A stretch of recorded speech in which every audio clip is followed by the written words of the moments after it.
Mis amados hermanos, muy buenos días. Bienvenidos a este tiempo de estudio bíblico devocional. Su hermano Pastor Roberto Alfaro les saluda y les doy la mejor y cordial bienvenida. Bueno, hemos pasado un tiempo maravilloso ya después de esta experiencia apasionante de Pesá, Pascua, Passover. Un tiempo extraordinario para que recordemos. Recuerden que el tema de Pesá es recordar de dónde Dios nos sacó. Dios sacó a su pueblo de la esclavitud 430 años después de una promesa a Abraham. Los lleva por el desierto. En el desierto les entrega la maravillosa, preciosa palabra, la Torá.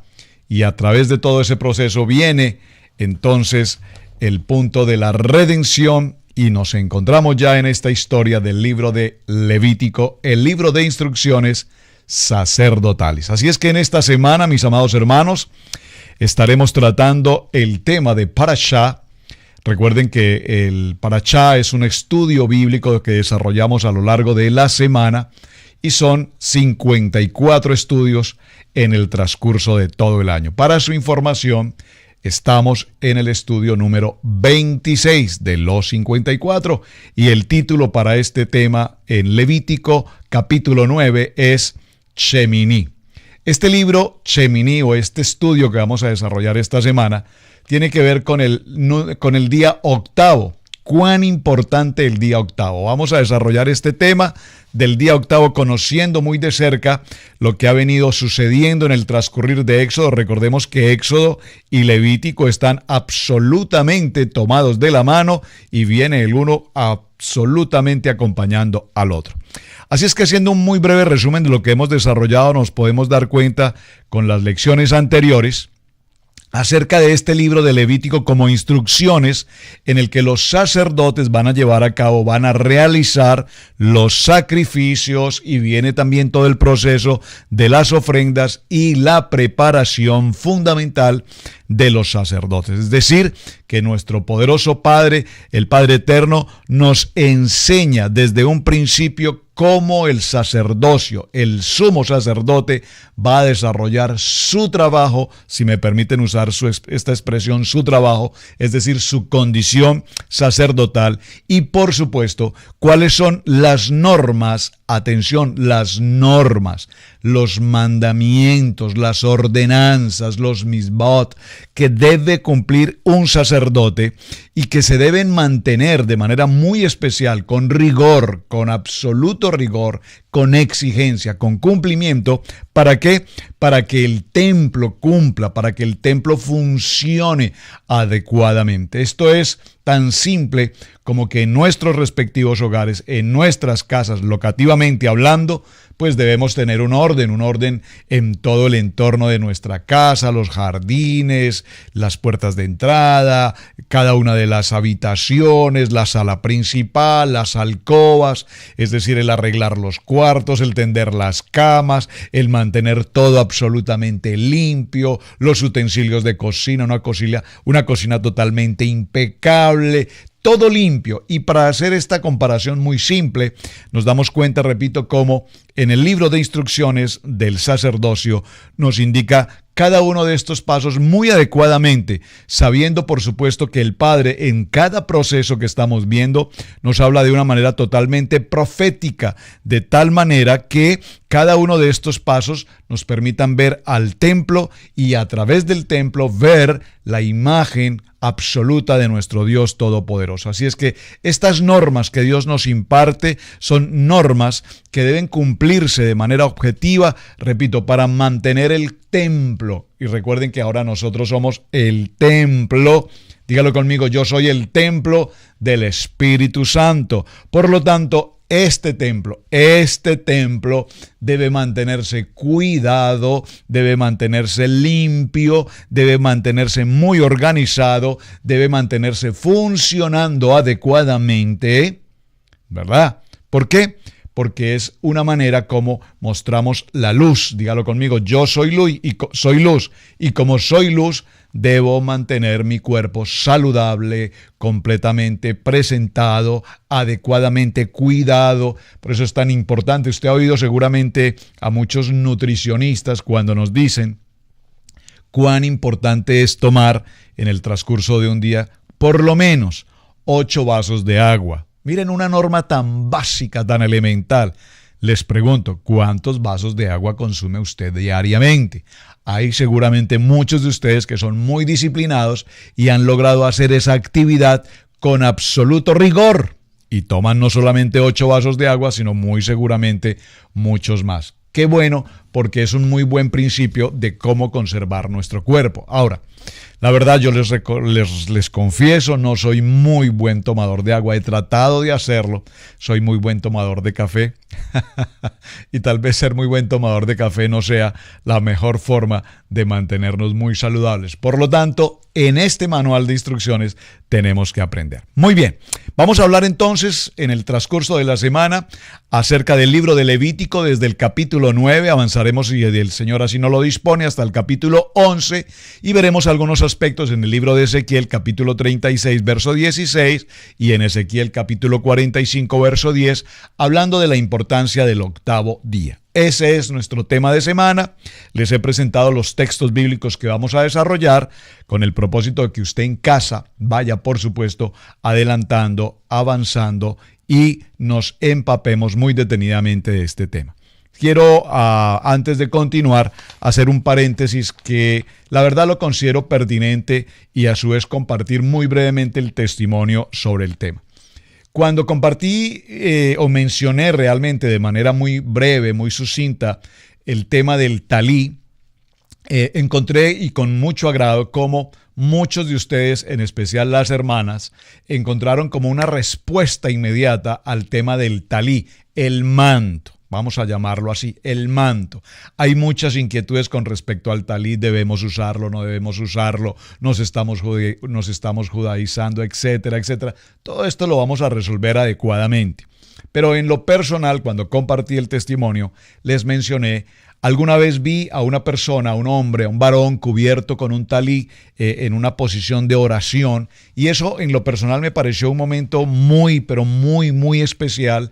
Y aunque para aquel tiempo yo no conocía qué era aquel manto, qué significaba, si era o no, tenía un contexto bíblico, si se debía hacer o no, si era una moda, etcétera, pues con el paso de los años siempre tuve en mi corazón ese anhelo personal, ese deseo personal de conocer de aquella prenda, de aquel manto, hasta que un buen día, usted recordará el testimonio anterior, en algún momento una familia, una pareja, nos hizo entrega a mi esposa y a mí en particular, bueno, para mí, pero a nosotros como pareja nos entregaron un talí, nos obsequiaron un talí.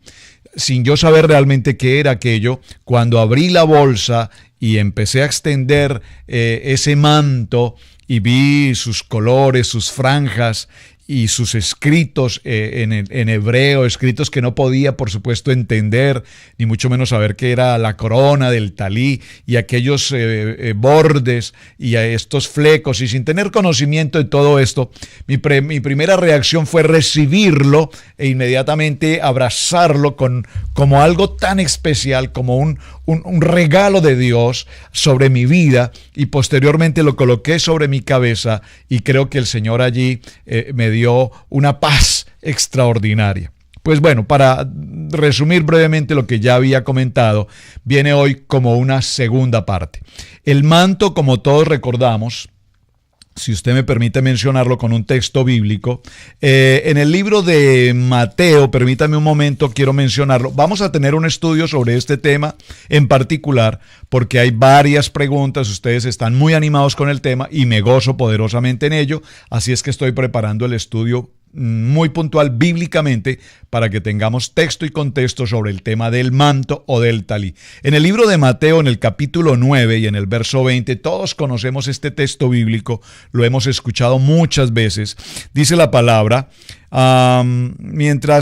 verso 19, y se levantó Jesús y le siguió con sus discípulos. He aquí, Dice la palabra en el verso 20, una mujer enferma de flujo de sangre desde hacía 12 años se le acercó por detrás y tocó el borde de su manto. Ahora sé que ese borde de manto se llama talí, así es que digámoslo en ese texto, y tocó el borde de su talí, porque decía dentro de sí, si tocare solamente su talí, seré salva. Pero Jesús, volviéndose y mirándola, dijo, ten ánimo, hija, tu fe te ha salvado, y la mujer fue salva desde aquella hora. Observen la expresión aquí, la expresión no dice que fue sana, dice que fue salva, muy importante, y podríamos predicar ya mismo sobre esto, pero vamos a dejarlo pendiente. Ahora, en el libro de Mateo, en el texto que estamos del Evangelio de Mateo, en el capítulo 14 y en el verso 36, hay otro texto bíblico que es extraordinariamente importante. Dice, y le rogaban, leámoslo desde el verso 34, Mateo 14, 34. Y terminada la travesía, vinieron a tierra de Gennesaret. Cuando le reconocieron los hombres de aquel lugar, enviaron noticia por toda aquella tierra alrededor y le trajeron a él todos los enfermos. Y le rogaban que les dejase tocar solamente el borde de su manto, y todos los que tocaron el talí quedaron sanos. Miren qué interesante estos textos, y vamos a tener, repito, en nuestro estudio, creo que aquí tengo ya algunas de mis notas preparadas para compartirlas con ustedes. Tengo más de 30, 40 textos bíblicos que precisamente nos hablan de la importancia del talí, y por supuesto no es mi tema, pero quiero sembrar una semilla sobre ustedes para que posteriormente nos adentremos y tengamos la revelación de esta palabra. Entonces, en el libro de Malaquías, en el capítulo 4 y en el verso 2, dice la palabra, mas a vosotros los que teméis mi nombre, nacerá el sol de justicia y en sus alas traerá salvación, y saldréis y saltaréis como becerros de la manada. ¿Qué tiene que ver eso con el talí? Tiene que ver que aquí en la palabra sus alas significa el talí. Cuando tenemos puesto ese talí sobre nuestra cabeza, al extenderlo es como unas alas, forman una imagen de alas, y dice que cuando estamos en sus alas traerán salvación, y saldréis y saltaréis como becerros de la manada. Muy interesante. Entonces quise mencionar eso porque estando en nuestra congregación este fin de semana, recibí en mis manos de parte de una hermana, ella sabe, está recibiendo el mensaje, me reservo su nombre, pero ella sabe, gracias, yo lo recibí en el momento, la hermana me entregó este sobre, yo lo recibí, tenía algunas ocupaciones que atender en ese momento en la congregación, así es que hasta la noche de regreso a casa lo abrí. Y al abrirlo, de hecho es la segunda vez que lo voy a hacer, quise hacerlo con ustedes, me encontré con este segundo regalo maravilloso que Dios ha hecho a mi vida. Usted se preguntará, ¿y qué es eso? Entonces tengo ahora en mis manos estos cordones, 4 cordones, que los recibí justamente este fin de semana. Estos cordones se conocen con el nombre de tzitzit, los tzitzit, que van a ser una parte complementaria para hablar del talí, y al recibirlos, lo quiero compartir con ustedes, hermanos, porque justamente la semana anterior, como estoy preparando el tema del talí y estoy preparando el tema de los tzitzit, la importancia, bíblicamente hablando, debemos usarlos, no debemos usarlos, a quién le corresponde usar los tzitzit, el talí, es algo que solamente le corresponde a la tribu de Judá, a los judíos, o es algo que nosotros, casa de Israel, los que pertenecemos a casa de Israel, dígalo, ese soy yo, debemos tenerlos. Pues para tenerlos, para portarlos, para vestirlos, evidentemente necesitamos primero que todo ir a la Biblia y saber y conocer en nuestro texto bíblico, en la palabra, si estos elementos, si me permite usar esta expresión, son correspondientes a algo que Dios nos está indicando que debemos usar o no debemos hacerlo. De tal manera que yo recibo este tremendo regalo de parte de Dios, porque justamente el fin de semana estábamos preparando el tema, y como estábamos en el tiempo de Pesá, algunos de los hermanos en nuestra congregación, las esposas pidieron los talís para sus esposos, y además pidieron los tzitzit, pero considerando de que no teníamos aún todavía el estudio propiamente desarrollado, decidimos no usarlos hasta tanto, repito, no los estudiemos. Entonces, para mí, esto ha sido un momento muy especial en mi vida, toda vez que es una confirmación de parte de Dios el haberlos recibido, y de verdad, muchísimas gracias a la hermana que me hizo llegar este presente, porque en verdad es algo muy importante para mi vida, no solamente ministerial, pastoral,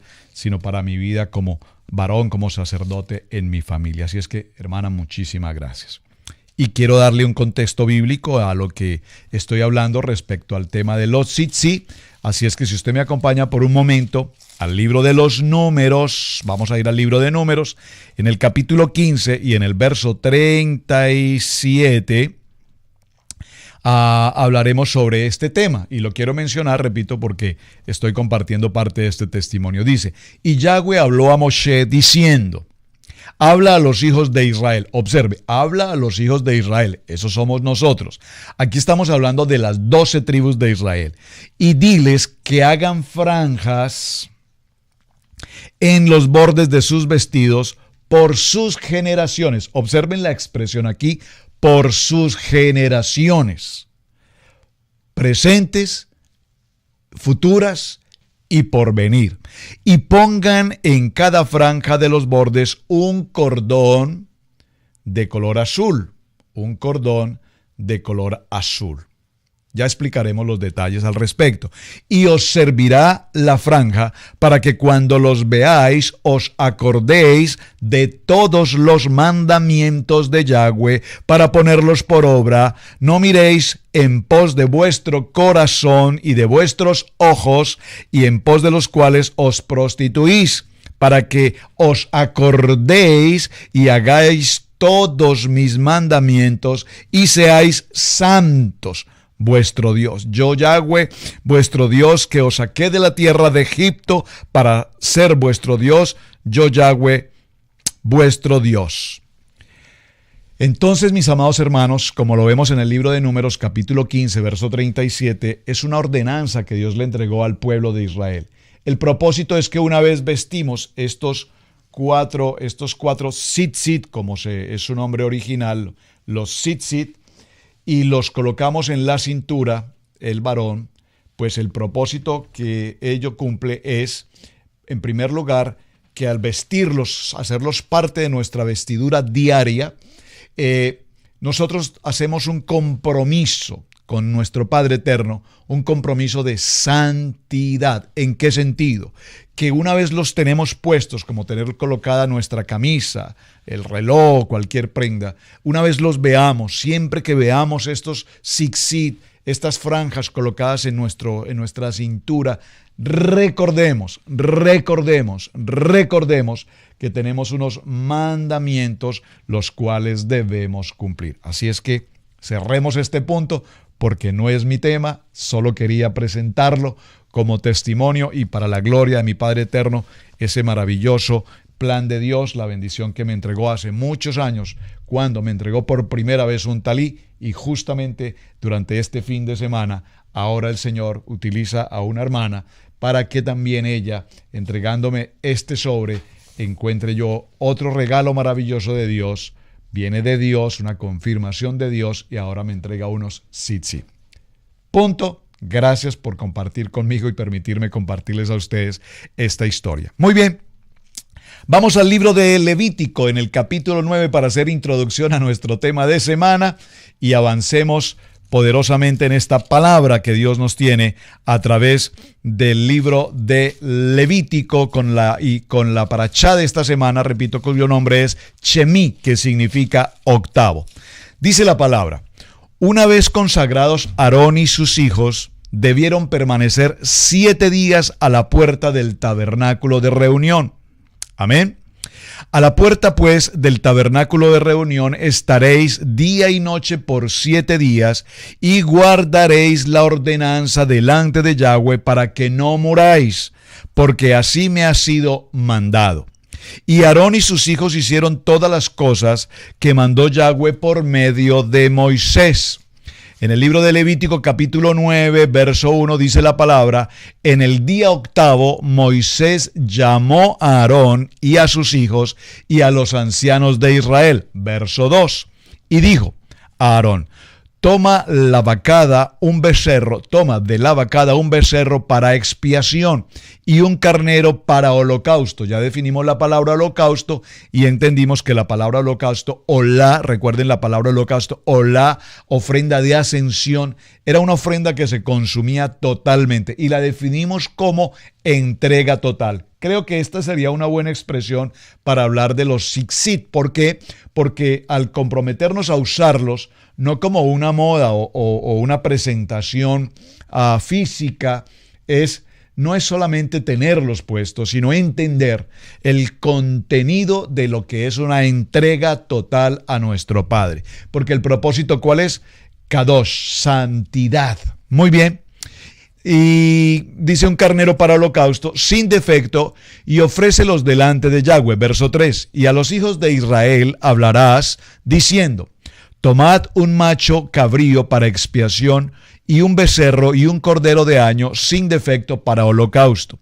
Asimismo un buey y un carnero para sacrificio de paz, que inmoléis delante de Yahweh, y una ofrenda amasada con aceite, porque Yahweh se aparecerá hoy a vosotros.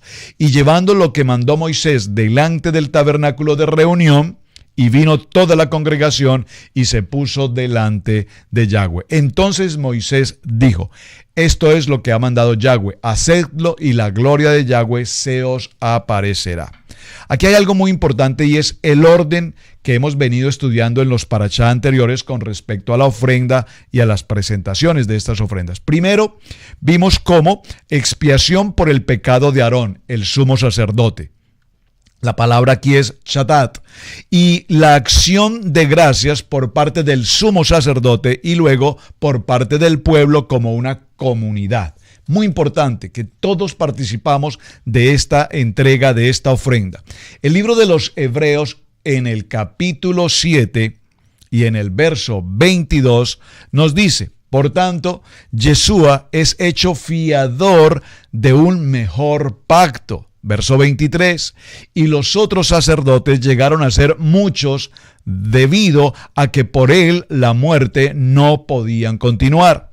Verso 24, mas por cuanto permanece para siempre, tiene un sacerdocio inmutable.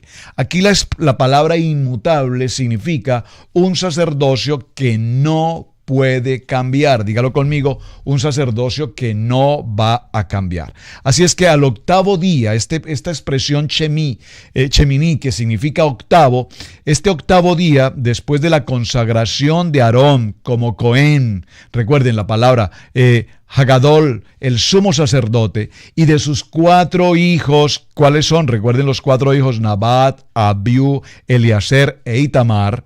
Como Kodahim, es decir, como los sacerdotes, el ministerio sacerdotal comenzó oficialmente su labor en el ministerio. Esto es bien importante. Así que es comúnmente entendido en el lenguaje del pueblo hebreo que el número 8, atención, este número 8 significa básicamente 2 cosas. Hay 2 conceptos. El número 8 significa nuevos comienzos. Dígalo conmigo: nuevos comienzos. Esta expresión, en lo personal, me encanta esta frase: nuevos comienzos. Todos los días tenemos un nuevo día. Todos los días tenemos un nuevo comienzo.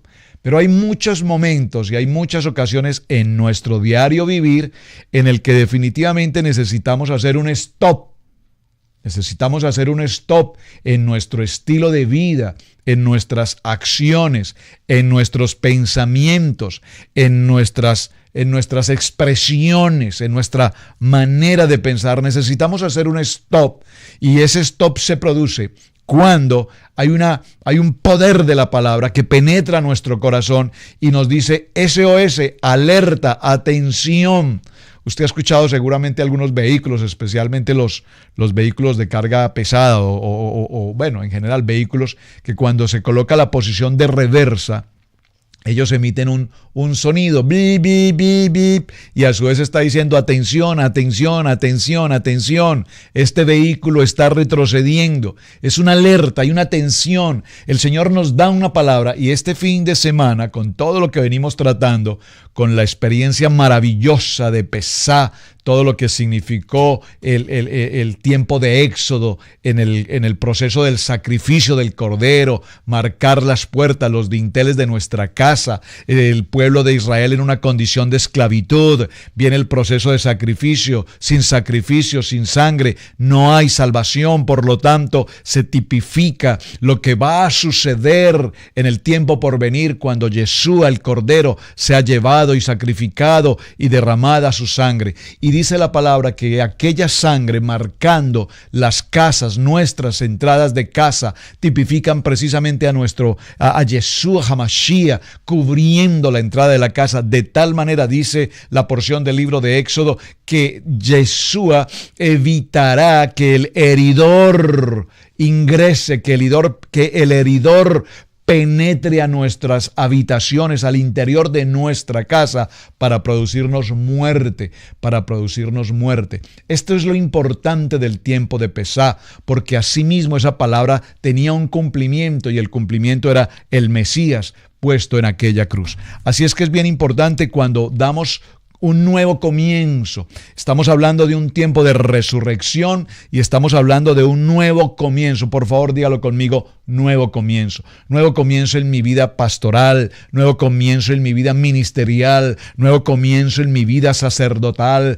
nuevo comienzo en mi vida como padre de mis hijos, en mi familia, esposo, como líder, como hombre de oración, como adorador. Nuevo comienzo. Estos tiempos de Pesá definitivamente la celebración de Pesá es una celebración maravillosa, aunque tenemos 7 celebraciones solemnes, 7 celebraciones que Dios nos determinó en Levítico 23, recuerden, pues Pesá es el principio, es el nuevo comienzo de la libertad, es el nuevo comienzo de lo que Dios ha hecho y está haciendo por nosotros. Así es que la expresión inicial del número 8 o del día octavo, si me permite decirlo en Cheminí, es un nuevo comienzo, y también significa después del más allá. Es decir, que lo que estamos haciendo es que estos sacerdotes, los Cohanim recién nombrados, primeramente ofrecieron los primeros sacrificios